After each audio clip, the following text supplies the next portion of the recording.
Welcome everybody to the Depths of Motherhood podcast. This is a special season dedicated to the tribe of the mother. But also I know any mothers listening will find this extremely valuable. I've created each episode to offer simple, digestible, and supportive information, which I hope will educate and inspire anyone who listens. So this is by popular demand. Please help us to educate and support the tribe holding the mother. Look forward to passionate and highly knowledgeable guests dedicated to reclaiming the essence of birth and embracing conscious parenting. Throughout our time together, our guests will serve as the guiding voices, illuminating the path towards a deeper understanding of preconception, pregnancy, birth, and postpartum. This is with the mother and the baby being the center of the exploration. In the show notes, you'll discover the link to Nourished Mother package, which will offer many different resources to complement each episode. This is free for all members in the Women's Circle, or £33 for everybody who just wants to purchase the package. A heartfelt thank you to our incredible guests and immense gratitude to my partner for supporting me on this creation.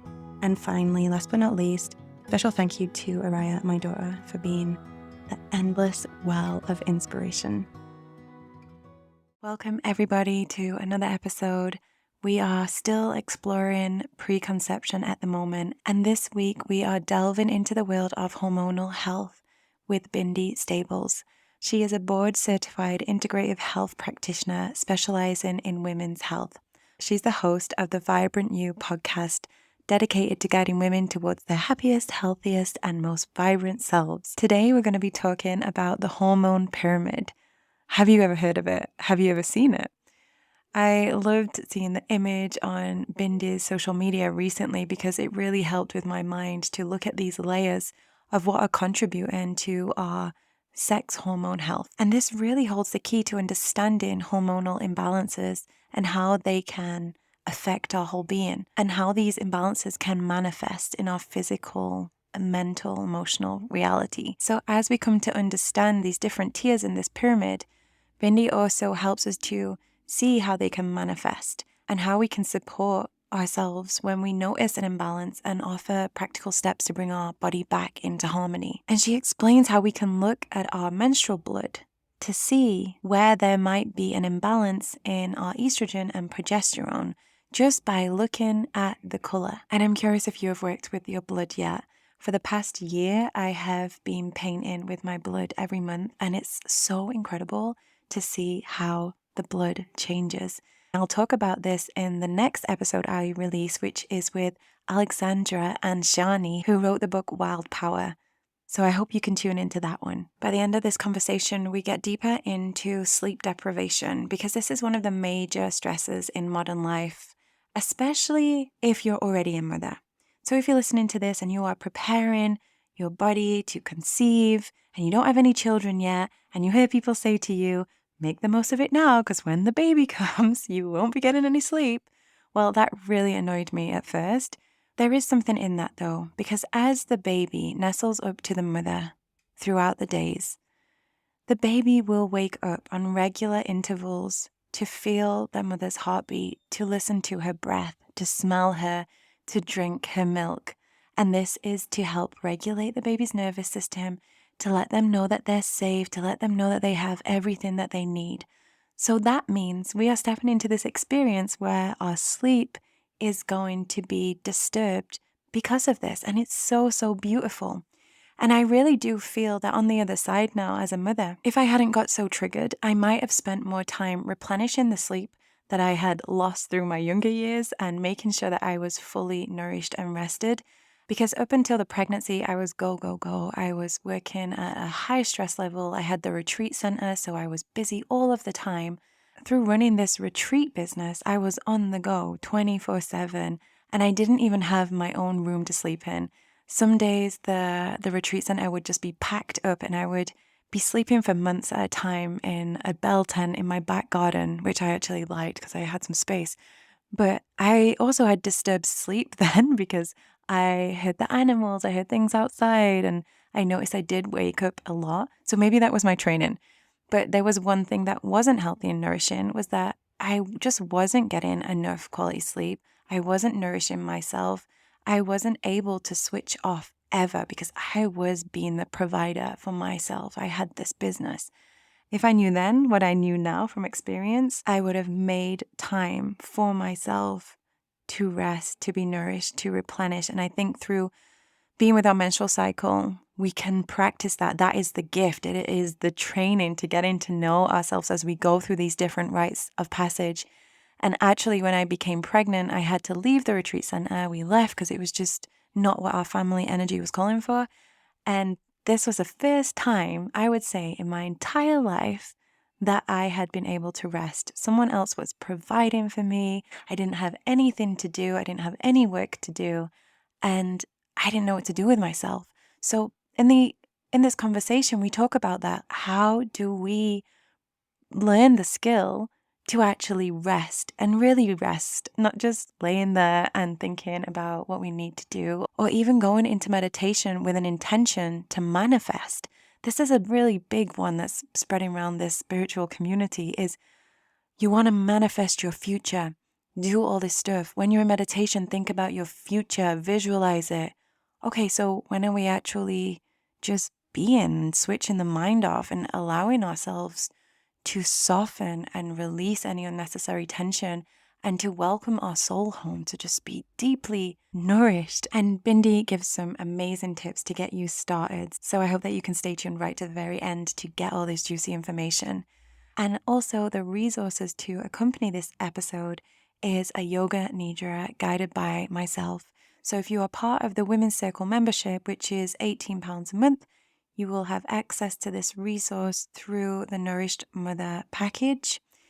If you're not in the membership, but you still want access to all of these resources that I'm putting in there, which is going from preconception to postpartum, you can buy it as a one-off for $33. So right now we have got menstrual cycle awareness workshop, fertility awareness workshop, the yoga nidra, and a little ebook with the herbal blends that I like to use throughout each phase of my cycle. So I'm curious to where you're at in your menstrual cycle right now.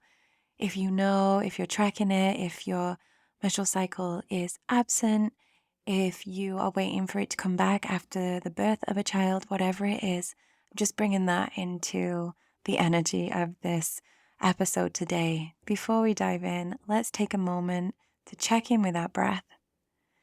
Taking a deep inhale and making the exhale even longer. And just by doing this allows us to soothe the nervous system with the exhale being the center of attention, with it being longer. I hope you loved this episode as much as I loved recording it. Thank you. Like, what got you into doing the work that you're doing, and also about your podcast as well? Yeah, thanks so much for asking. So, I'm an integrative health practitioner and I'm the host of the Vibrant You podcast, which, just like you, I'm so passionate about. So passionate about supporting women and optimizing their health and hormones and their journey into motherhood as well.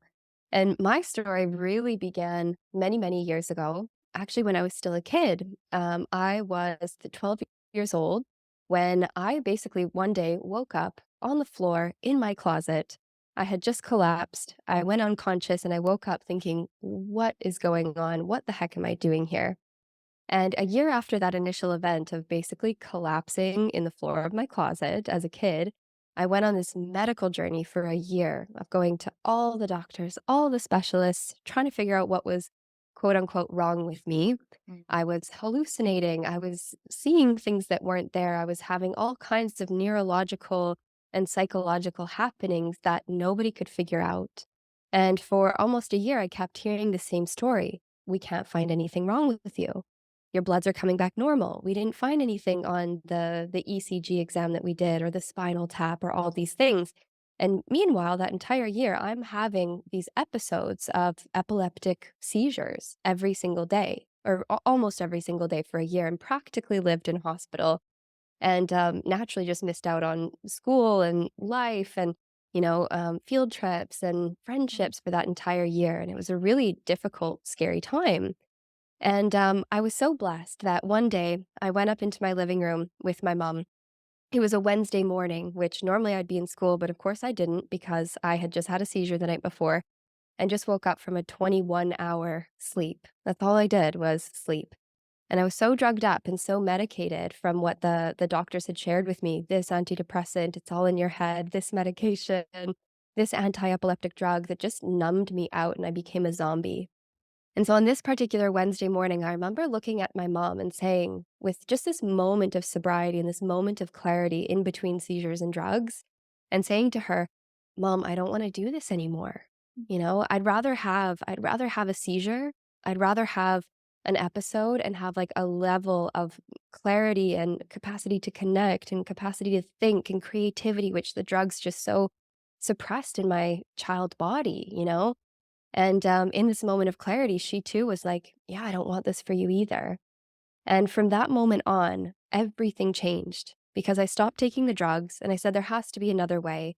And from that moment, I ended up finding all these little signs from God and the universe that led my path to vibrant health and healing.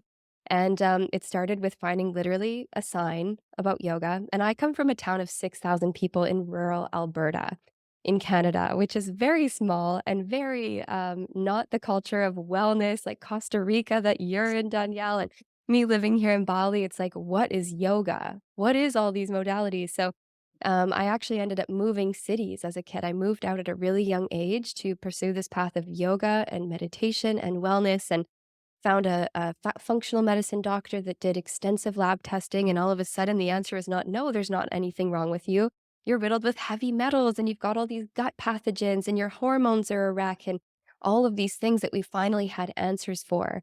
And it was the first time that someone looked me in the eyes, an adult, a practitioner actually, looked me in the eyes, and it wasn't pity reflected back at me or fear or uncertainty. I don't know what's wrong with you and you're just crazy. It's all in your head. It was the first time someone looked in my eyes and said, "Yeah, it all makes sense and I've got you." And from that moment on, within 1 month, I was completely seizure free, off all the medication, started living a vibrant, happy, youthful child. And naturally, as you can imagine, just committed my entire life to studying, the ancient wisdom of ancient healing traditions of Ayurveda, and traveled around Asia for 10 years in study and in mentorships, as well as Western functional medicine and functional lab testing, and bridging those worlds to really help women, especially in those spots, to really access the deepest level of health and vitality that they can. Wow. Oh my gosh. I had all the emotions come up listening to you then. I think because I have a daughter, I just imagined her saying that to me, that moment you said to your mom, like, "You Mm, don't, I can't do this. I don't want to do this anymore." And then the relief for mm, someone to look at you and say, "You're not going crazy. You're going to be okay. And I've got you." Like, oh, super mm, powerful. Them moments. Oh my gosh. And it's like these journeys that bring us to these moments of sharing the stuff that you're doing. And you are that person for people now when they see you and they go like, "I see you. I've got you. Don't worry. There's another way." Thank you for sharing that. mm. Oof. I think the moments in the beginning, I'm always like, "Oh my gosh. Okay, now I can chill." So I found one of your posts which was talking about the hormone period, the hormone pyramid. This is my nighttime conversation. So tell me a little bit about that. So this is the first time that I'd heard it put that way. Yeah, thanks for that. So, this hormone pyramid is basically a model of helping us understand how our different hormones interact with one another. So, oftentimes, women will come to me with hormone imbalances. And of course, we have many hormones, but what most people call a hormone imbalance is they're referring to their female sex hormones, right? And they say, "I think I have some sort of hormone imbalance. My periods are off, or I'm struggling to conceive, or I've got skin issues, or I'm just really PMSy before my period, or I've got lots of period cramps or breast tenderness." So we can suspect that there's a level of female sex hormone imbalance. Now, what I call this hormone pyramid, if you just imagine like a pyramid shape, and that there's different levels or different layers or tiers on that pyramid that helps us to achieve optimal hormone harmony. And where most of our minds go is straight to our sex hormones, right? I know my mind does. Goes to our estrogen and our progesterone, these sex hormones that really help us to feel vital and well and fertile and, creative, all these things that we really desire as women. However, really these sex hormones are just the peak of the iceberg. They're the apex of that pyramid. And underneath of that, all of these other layers of hormone harmony need to be in place in order for our sex hormones to really thrive optimally. So kind of visualizing this pyramid structure, the base or the very bottom of this pyramid structure is our stress hormones, also known as our cortisol, our adrenaline, our epinephrine, norepinephrine, cortisol being like the most buzzword, right, of our stress hormones. Now, if our stress hormones are out of balance, there's no chance for our sex hormones at the top of the pyramid to be in balance. And the reason why is that our body is so intelligent, and our body knows that if we are in a high level of stress, meaning our cortisol or our stress hormones are flooding our body, it will actually shut down the production of our sex hormones. Because your body's intelligent and your body knows that if I'm in such a state of stress, I don't want to have a baby because it's not safe for me to be in this world, let alone, the risk of bringing in a baby and needing to nurture and feed them. Our body thinks that when our cortisol is so high that we're in a war, we're in a famine, there's something wrong that is not conducive for the experience of bringing a child into this world. So it's actually a survival mechanism. And we can think of it just as this kind of scale. Stress hormones go up, sex hormones shut down, right? And the other way around, when we drive down that cortisol, those stress levels, our sex hormones naturally start to thrive. So that's the foundation of this pyramid is cortisol and stress hormones. We have to dial that in first. Now, once we get our stress hormones in check, the second tier, right, one kind of ladder step up this pyramid is our blood sugar. So, our blood sugar, our insulin, how our body is metabolizing sugar.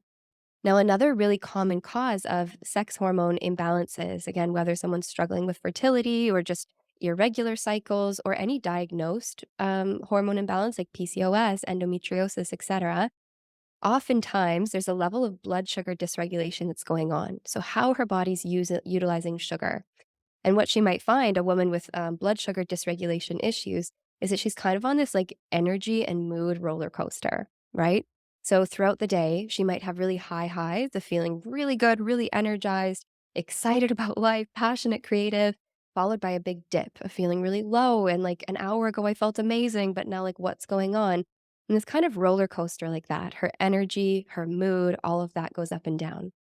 So without regulating that phase of our hormone, pyramid, we can't really support our sex hormones because again, those fluctuations in our blood sugar keeps us in a survival state, right? It's keeping us in fight or flight. And again, the fluctuation of our stress hormones caused by dysregulated blood sugar will again shut those sex hormones down, causing the hormone imbalance.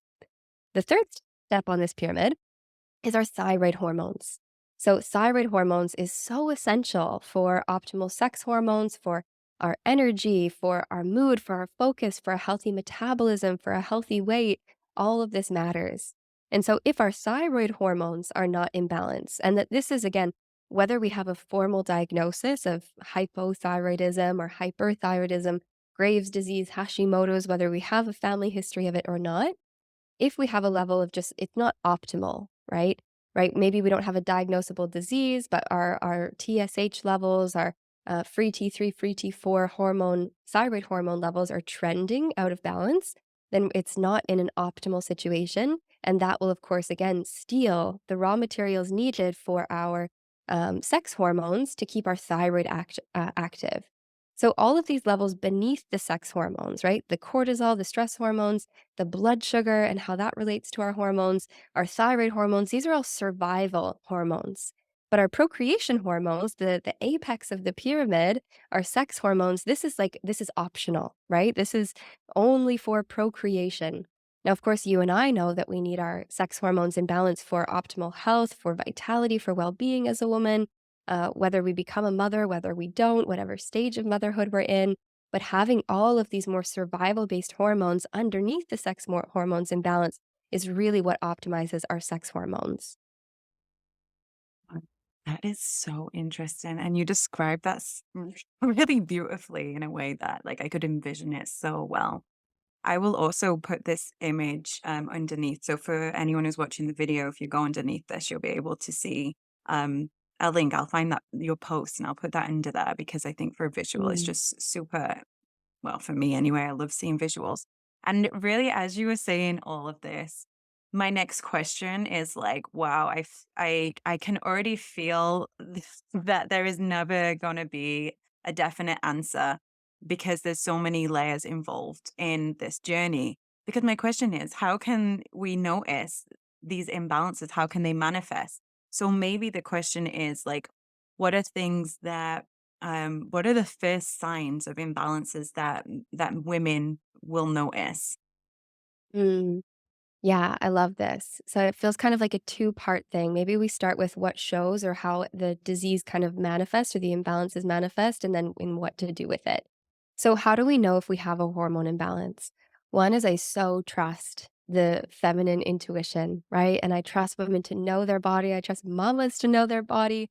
There's so much intuition and wisdom. And so, of course, we know if there's a level of imbalance. Something feels off, something feels less than optimal, whether that's with our energy levels, our mood, our cognition. We have brain fog, we feel less focus, less drive, as well as physical symptoms. Like if, a week before your period, you're just like down for the count and you've got cramping or breast tenderness or skin breakouts, all of those are classic signs that there's trending a hormone imbalance.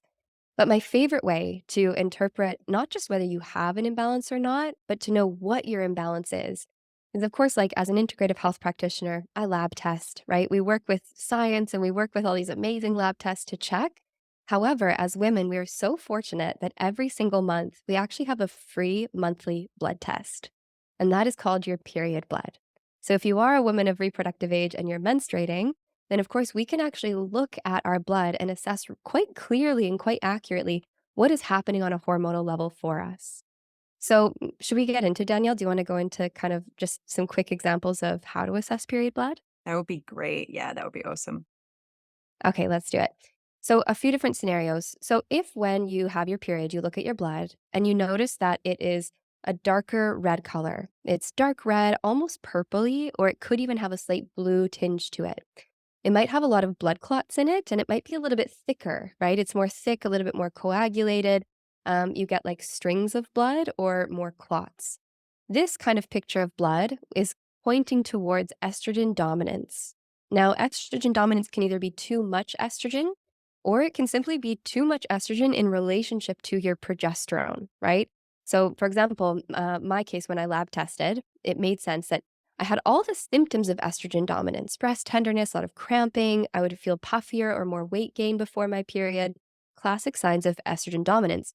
However, when I lab tested, I have normal estrogen, but I have really low progesterone. So it was still showing the signs of high estrogen, even though it was normal estrogen, because of the ratio. The ratio between estrogen and progesterone, our two main sex hormones, matters.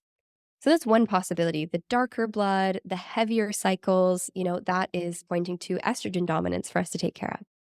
Another possibility is low progesterone. So I had both, right? I had that period blood, but I also had these classic signs. So how do we know if we have low progesterone? This is shorter cycles, right? So the average day, average amount of days for our menstrual cycle, not just our bleeding days, but our whole hormonal cycle from day one of our period to the next day one of our next period, is, the average length of a cycle.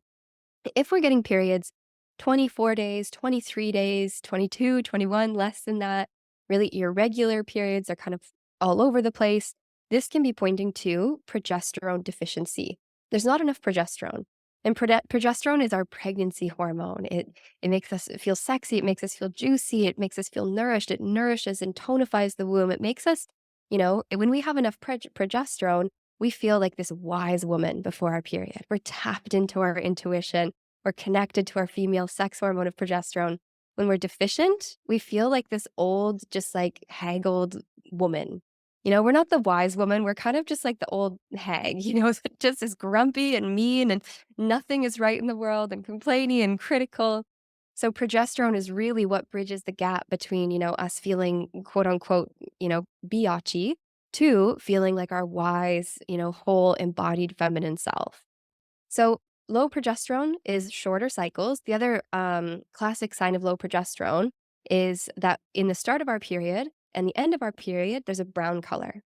So if you're noticing more of a brownish color, like a prune juice color when you start your bleed or you finish your bleed, this is a classic sign of low progesterone. And this people say, oh, it's just oxidized blood. Yes, it's true.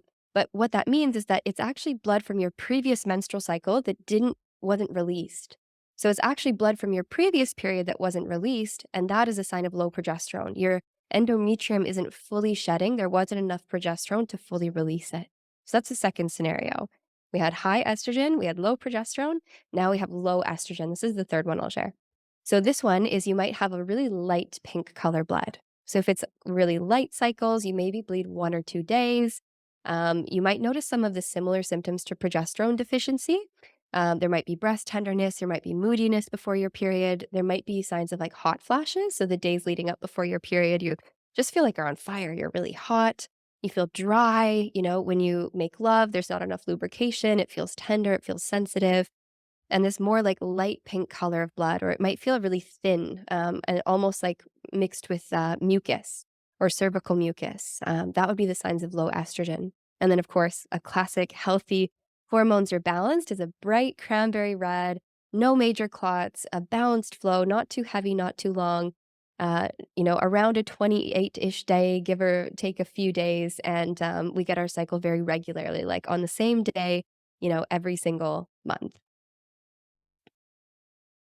Wow, thank you for sharing that. And this is a point of being with our blood as well, of because there's for many women, it's also coming over this hurdle of actually having a relationship with our blood because of how maybe we've been brought up to believe what it means to have a period and the taboo around it. And even when, for myself, when I was, awakening to being in relationship with my body and understanding her language, I remember um my blood being kind of like a block for me because I didn't want to look at my blood.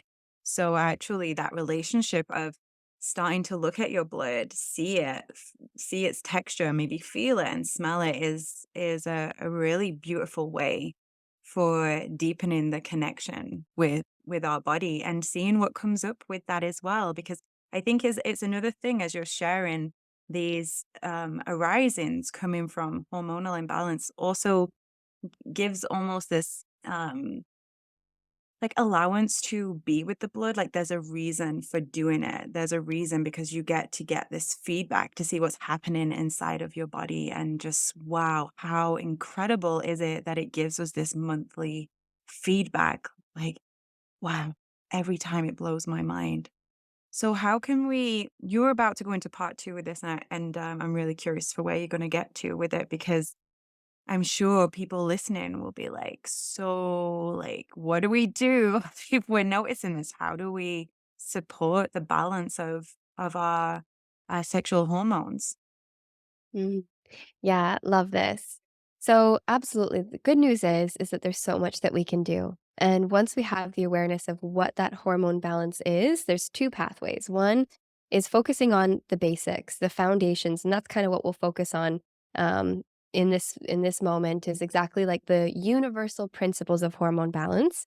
And then the other pathway is once you know what your unique hormonal imbalance is, there is specific things that you can do to rebalance that unique imbalance. So, generally speaking, kind of coming back to that hormone pyramid, is really number one, focus on stress. So, stress reduction is so essential. And stress can be emotional stress, mental stress. I mean, there's no deficiency of stress exposure in the world that we live in. And even if we might not feel stressed up in our minds, right? There could also be physical stressors, right? Especially, I know there's a lot of moms listening here and they love their life, they love their kids, they love their families. And it's a lot. It's physically a lot, especially breastfeeding and all of these different just aspects of the journey of motherhood and into motherhood. There's a lot involved in it. So stress is number one. My number one thing is like every woman can take 15 minutes a day to drop into that juicy parasympathetic state. So when we get into that parasympathetic nervous system state, it turns that cortisol response down. So what is that parasympathetic state? At the end of a yoga class, I'm sure every person listening to this, they've done a yoga class at one point or another. They're into spirituality and, wellness, all these things. And, just that like in between state of like being awake and being asleep, just like you feel so soothed in your body. Your body's so just dropped into deep relaxation. That's the parasympathetic state. So the goal is every day, 15 minutes in that state is going to be enough to really replenish and rebalance those cortisol levels at the deepest way. That's number one, is we want to optimize, of course, our stress hormones. Everyone knows their own personal tips. You can meditate, you can do breath work, do yoga, work with a practitioner, sound healing, whatever gets you out of the stress response. Then let's go up a tier. Let's get into blood sugar. So blood sugar is, of course, what we eat, but also how we eat. So, of course, making sure that our plate is a nice balance of all of our macros. So protein, fat, fiber, um, carbohydrates and starches, spices, antioxidants, herbs, those types of things. So a big cause of the blood sugar imbalances is that we're eating too many carbs in relationship to the protein, fat, fiber. So I'm not an advocate of low carb, especially in hormonal balance and women's health by any means. I'm not into the keto, the paleo. We need carbohydrates. But the truth is that if we're having naked carbs, as I call it, we're having just a plate of pasta with no protein, with no fat, with no fiber, we will get that spike in our blood sugar and then that crash in our blood sugar shortly after. And our energy and our mood and our cognition will be on that roller coaster up and down with us. So, little hot tip there is just make sure that with every meal, you're combining your healthy starch in the form of sweet potatoes and ancient grains and carrots and beets and squash and pumpkin, all those things, that you're combining that with adequate protein, fat, and fiber. Big shout out to our sponsor, Evolving Humans, who are the pioneers for energy healing. This practice that I was taught 4 years ago has been studied by researchers all around the world to provide evidence of the physiological effects of energy healing. And I'm not just saying this because it's a promotion, but I have used this practice every single day for 4 years, and personally I've noticed the most impact in my emotional state. This energy practice taught me how to feel energy in my body and observe the sensations. The technique involves you using your hand and connecting to the energy field within your body. And with this gentle, loving awareness that you bring to the table, everything is seen and lived. The whole being comes into alignment. During the birth of my daughter, I tore, and the discomfort that I was experiencing with this tear started to ease up dramatically when I would use this technique. In the show notes, you'll find the link to Evolving Humans so that you can explore this healing technique, which is available through a course that you can join today.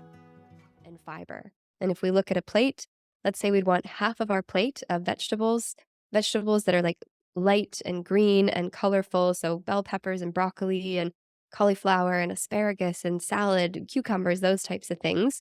We'd want a quarter of our plate to be protein. So that can be animal-based protein of any sort. It can also be plant-based protein of lentils, dal, beans, seeds, etc. And then the last quarter of our plate, we want to be our healthy starch. So that's our sweet potato, our pumpkin, our squash, those types of things. And then we season with fat. So whether that's some avocado or some other things. So that would be our thyroid hormones, our blood sugar. The next is our actual thyroid hormones. So how do we balance our thyroid? There's physical factors, there's emotional factors. And this is a big one, I think, especially for women. So our thyroid is a physical gland that lives in our throat region, and there's certain nutrients that it needs to really rebalance itself. So we need selenium, we need minerals, we need iron, we need zinc, we need magnesium, all of these really important nutrients for our thyroid to function optimally. However, there's also an energetic component to this. So when we think of our energy body, right? We have our physical body, we have our mental, emotional body, we have our energy body, which is this accumulation of our life force energy, our vital energy. And the throat area is the center of our throat chakra, our Vishuddhi chakra in Sanskrit. And this energy center is responsible for our self-expression, right? How we communicate, how we express ourselves. We express our needs, our desires, our creativity, right? And I will say that there has not been a single thyroid hormone imbalance case that I've worked with that has not been associated with some level of self-suppression, of not speaking up, right? When they, saying yes when they meant no. All of these different factors, not having good boundaries, suppressing their creative desires, expressing, their truth, right? Their authentic, honest truth. And so that's an energetic factor here as well of like, how can we really open up our voice? How can we express ourselves more clearly, more authentically, more honestly? And that actually really helps to free up the region of the throat Like when there's a very tangible and kind of bridge between the energy body and the physical thyroid in this. And when you're like about to cry, the sensation of like that welling, that lump in your throat, feeling choked up, we call it. We call it choked up for a reason because that energy body is just like clenching, right? We're closing down that energy center and our physical body responds as this contraction. Now, what does that do? Restrict blood flow to our thyroid. So, of course, this constant like shoving down of our emotions, shoving down of our truth, what we want to say, will have an impact on our physical thyroid. And then finally, we get into the sex hormones, right? Which is so many things foundational. It is our nutrition, eating clean, organic foods, a lot of vegetables, all these good things.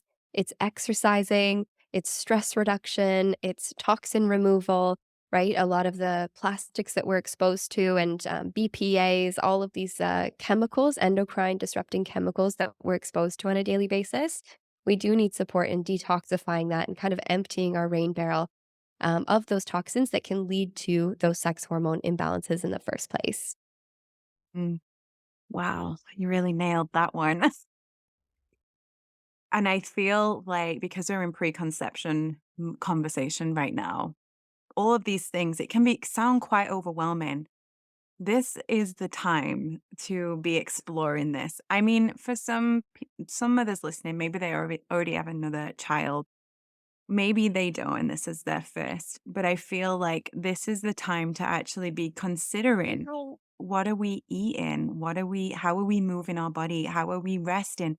Do we know how to rest? Do we know how to switch off our mind and have our body actually be in a state of rest instead of just laying there and thinking like a fake state of rest almost? And also how to communicate. I'm really glad you brought this in because I feel like this time before conception, being able to communicate our own needs and also being able to know what we need primarily is like, what do we actually need? Because I think for many women, I hold women's circles online, and one of the things that I've noticed is I don't know what I need. I just know I feel out of sync. So it's like getting to the point of stillness to be able to listen to our body to find out what it is, because what we think it might be might actually just be I need more sleep or something like that. Or I'm walking down streets that are full of pollution and my body's going into stress response. Like it's things that we can't think about. We have to come into stillness so that they start to separate and we see actually what is the foundation of it. And I love the pyramid image because it allows this separation to kind of look into different areas of our life. And um, even though they all influence each other, it gives us just this space to be able to check in with what we're doing in our life. What is our routine and where can we make changes? And adaptions. And I think this is one of the biggest things I noticed. So now I'm over the bridge in motherhood. This is my first child. Sleep deprivation is a massive deal. So and this isn't just for mothers. This is for humanity. I think we're pushed onto this treadmill that is always like um yang focused, like always on the go, always creating, always giving something. And nothing is the celebration of slowing down. Well, I don't really see it anywhere. It's not really celebrated.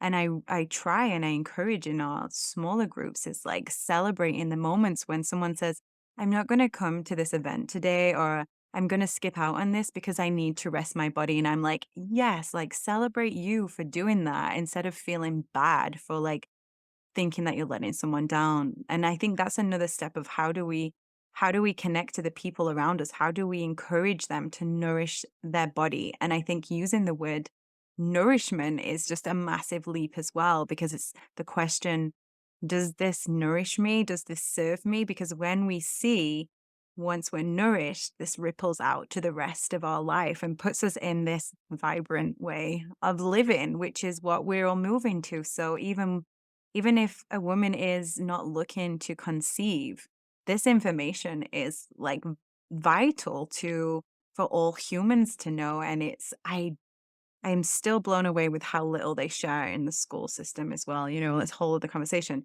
But anyway, back to like this rest and this sleep deprivation, because it is shown, like research shows that when you go over into when you have the baby in your arms, you are going to be depleted of sleep. Like it happens because maybe you got baby in bed or you're breastfeeding and you're constantly on. And this is, let's say, it's normal to motherhood. But there are ways, right, to be able to nourish ourselves, like through the things that you mentioned in the beginning. You mentioned that state when you're in like Shavasana when you finish your yoga.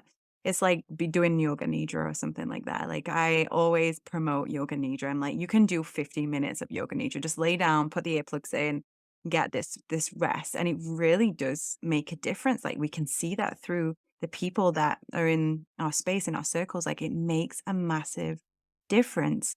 So, would you be able to just like go into how sleep really affects us when we start to get depleted? How can that affect us on all these levels of our being?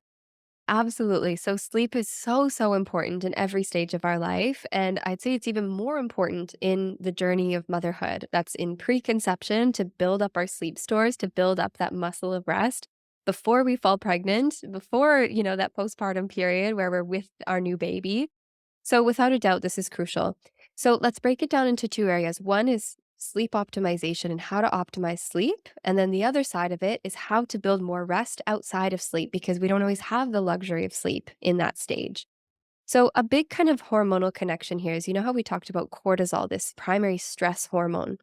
Now, stress hormone works in opposition with our sex hormones, but it also works in opposition with our sleep hormone, right? Melatonin.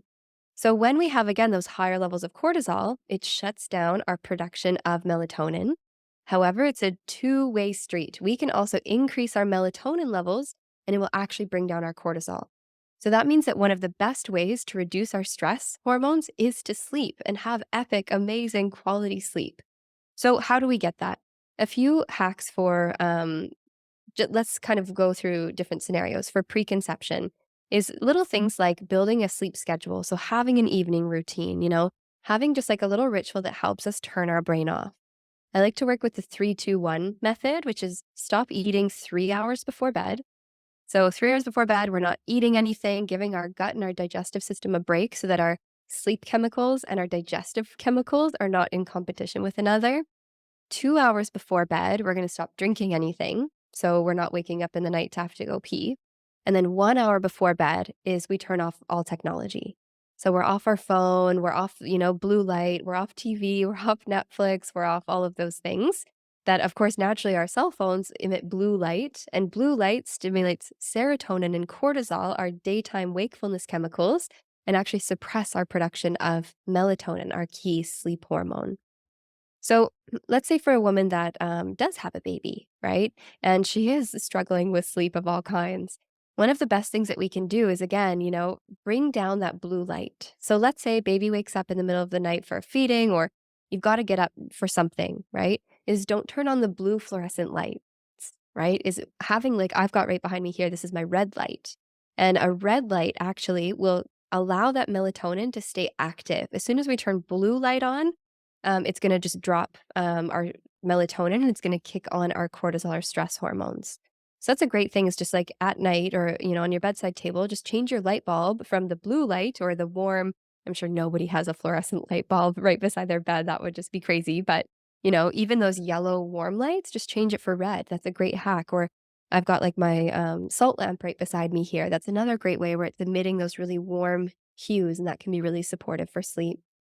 Now, the other side of it is not just sleep, because I think people generally know how to optimize their sleep.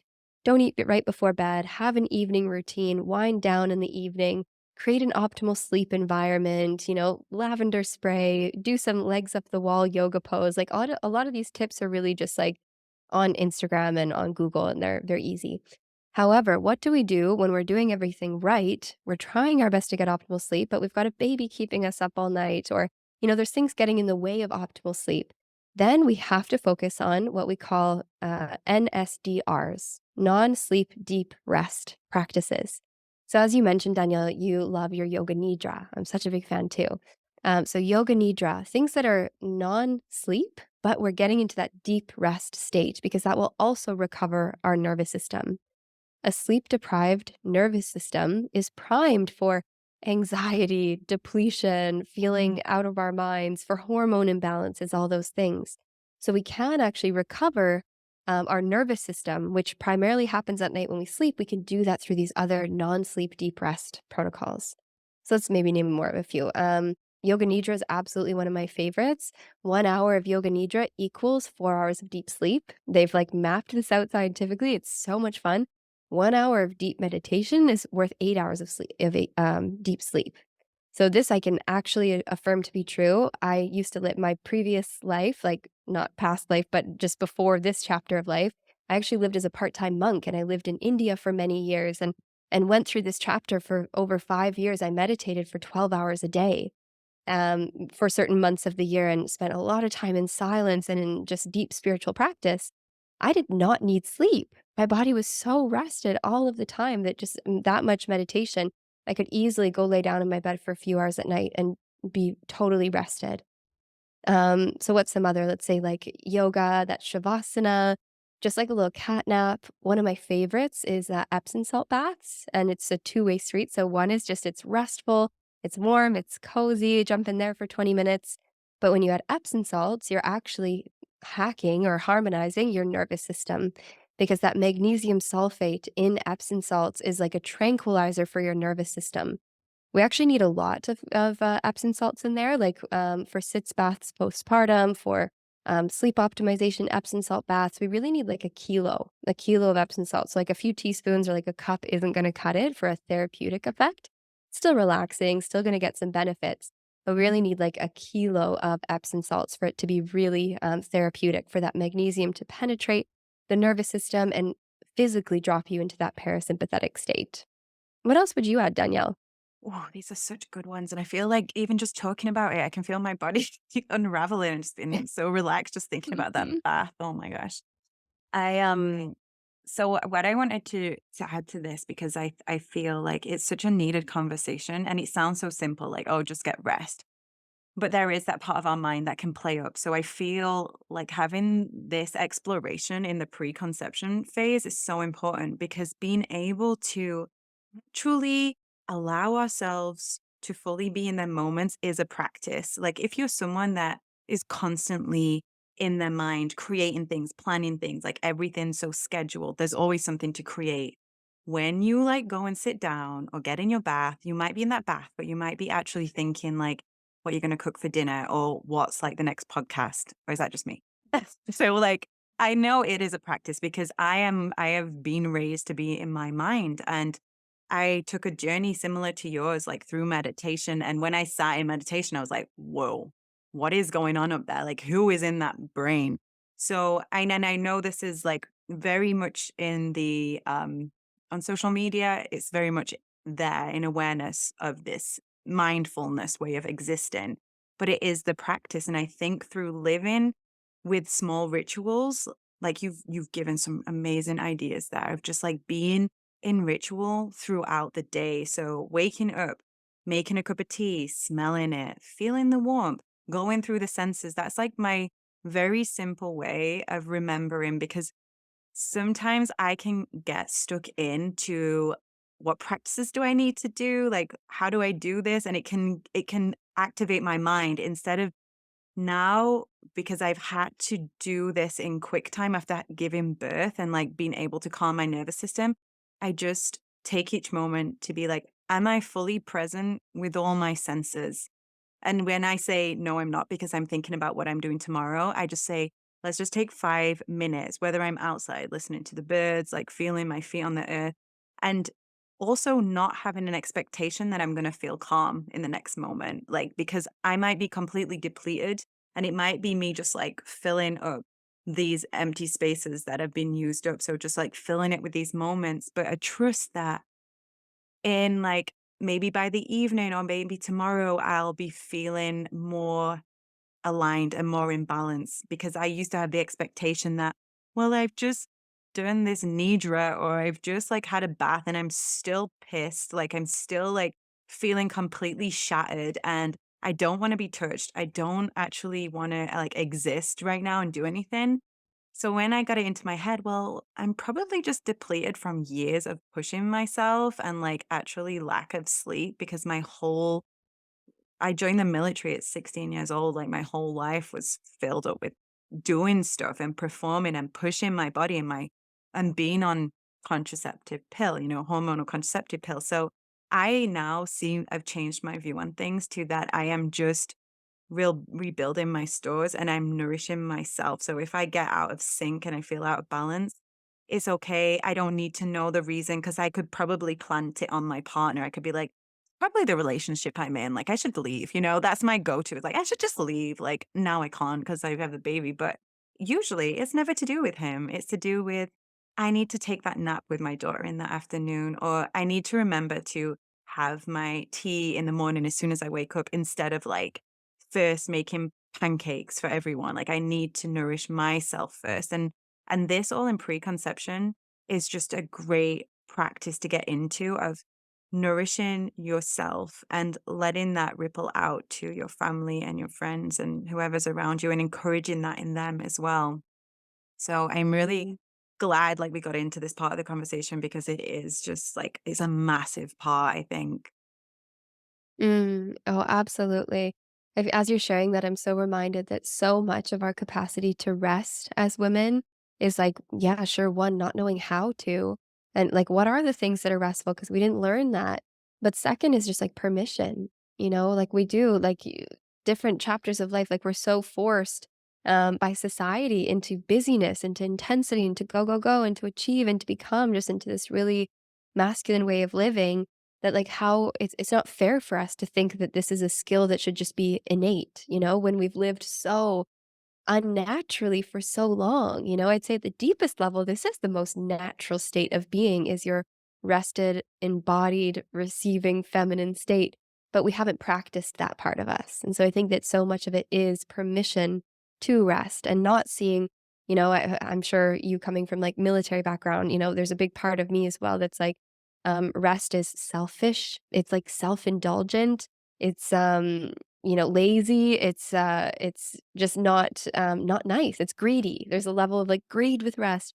And there's so much just unraveling of those thoughts and really rewiring it to this way that's like my rest is so productive, especially in that premenstrual phase or, in phases where we are in a deeper level of depletion, right after you had a baby, postpartum, in that premenstrual phase is like the most productive thing that I can do right now is to lay in bed and do a yoga nidra, right? Versus this push, this hustle, because it really does make a difference.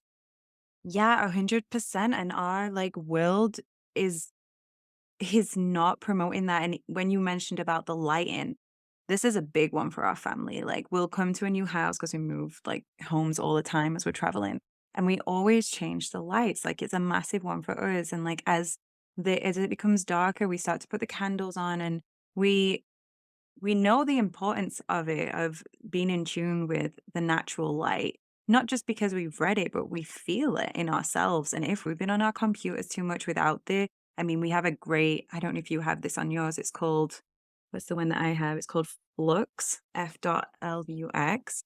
And we have that on our computer. So now it's just like really dim lighting on the screen. But if we don't have that, we both notice like the headaches, the like short tempers, the change in the way we show up. So it's catching all these little things. And even though they're like normal by societal standards, they're so not normal. Like they're so not normal. And then that ties into everything that you shared about, like the food, the nutrition, like how are we nourishing ourselves, or is it fast food and processed foods? And it's all like quick, get it out of the way, like get the food done, like everything's quick, quick, quick onto the next thing. And I really, as you were talking then about the things that come up from slowing down, one of the main things for me is like worth. If I'm not doing something, if I'm not creating, then I'm not worthy. And like that is such a deeply like conditioned thing inside of me. And I'm working on it all the time because I am naturally super curious and I am really inspired to change like the path of my immediate ancestors, like to remember and to re-educate myself. So I'm always in this balance of like not taking on too much education and integrating what I'm learning and also giving myself time to rest. And I feel like, so I have my circles is filled with a lot of mothers actually. And it is like this feeling of the need to like take in this information, but then we need to have the moments to like integrate it. That's so important because there can be this feeling at the end like, well, we're doing all this work, like who is holding the mothers, like who is holding the mothers? And I'm always super inspired to see maidens and women without children supporting families, because this is what we have to call back. The mothers can't just take this all on, and then this ripples then into how are we supporting the elders in our community. And it's this whole cycle, it's this continuum. It doesn't just end with the us. We're literally changing the course of like humanity right now. It sounds massive, but it's so true. By resting, we're literally reclaiming so much. Like, wow. And it's just, it sounds so simple, doesn't it? Don't do, but that's it. Like, whoop. Oh, you're so right. I love that you mentioned just like these pillars of support around a mother and how important that is. My best friend just had a baby here literally 5 days ago, and it's been so fun the leading up to the birth and this postpartum. And I'm not sure if it's the same in Costa Rica, but here in Bali, there is zero expectation that motherhood is a singular role. There's such an understanding, and that's both with the local people, the expats here, that it's such a communal, it takes a village, right, to raise a child. And it's been so amazing, like our girlfriends here, up until her birth, we would go over, a few times and cook, so she has these 40 days of postpartum meals in her freezer, home cooked with love. And she's just so surrounded by support, by her friends and family that are really just supporting her in this postpartum. So yeah, I just rest is a self responsibility. It's also a community responsibility. Ooh, that's a good one. That's gonna be like the cutout from this and the Instagram post.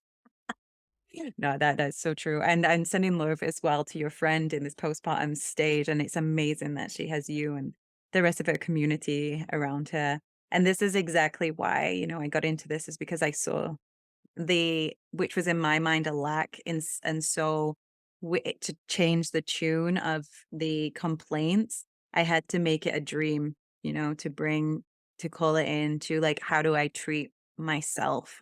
Because the only if I treat myself a certain way because I know that I'm worthy of it, then it starts to come in through like the outside, it comes in. So what a beautiful place to finish up this conversation. And I could talk to you forever, like I know it. But before we go, I would love for you to share where the listeners can find you and what you're offering. Oh, yeah, thanks for that, Danielle.